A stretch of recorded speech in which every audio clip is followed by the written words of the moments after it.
in statements from what you said, some of the things that have been circulated by the Democratic Party, there's been an attempt to tie this to the governor. And we know that when he's been asked directly about right to work, he has said now is not the time for this in Ohio. We don't have a labor problem. So I'd just like you to support this idea that Governor Kasich is linked to these bills. Well, I believe Governor Kasich probably thinks this is not a good time for this bill because 62% of Ohioans have already spoken to this in a democratic process through a ballot initiative and said absolutely no. In some parts of the state, as Representative Phillips said, as high as 82% have said, no, we don't want this, this is unacceptable.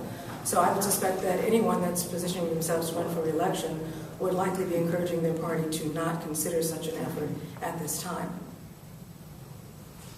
So given that, and the fact that the election is a little over a year away, I mean, do you actually like the idea of having this political fight now? I don't like the idea of being redundant. I don't anticipate that the outcome will be any different. But, you know, we are representative government, and our constituency that has sent us here to do this job has already spoken on this subject very strongly. So I think it's an insult to the voters all across Ohio for us to take time and resources to readdress and take up an issue again that has already been spoken to and resolved. But I have no doubt that the outcome will be the same. Can I add something? Please. It's not in the best interest of the state of Ohio, working families or the middle class. Take politics out of the equation. It's not in the best interest of our economy, our workforce, for this to move forward. And to the point about the heart of what they're trying to do is to prohibit the workplace, employer-employee union security clause negotiation. They want government to step in and say, worker management, you can't negotiate those terms.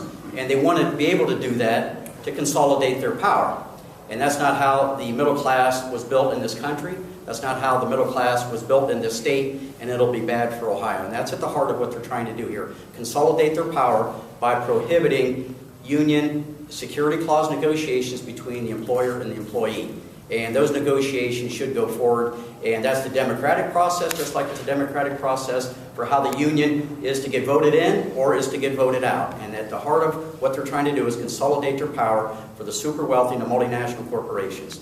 And it's wrong, and regardless of what the political outcomes, and we're not looking to score political points here, we're looking to advance the interests of all Ohioans, create jobs, and move the economy. And now is the time for all of our public officials to go on record and say where they stand on this.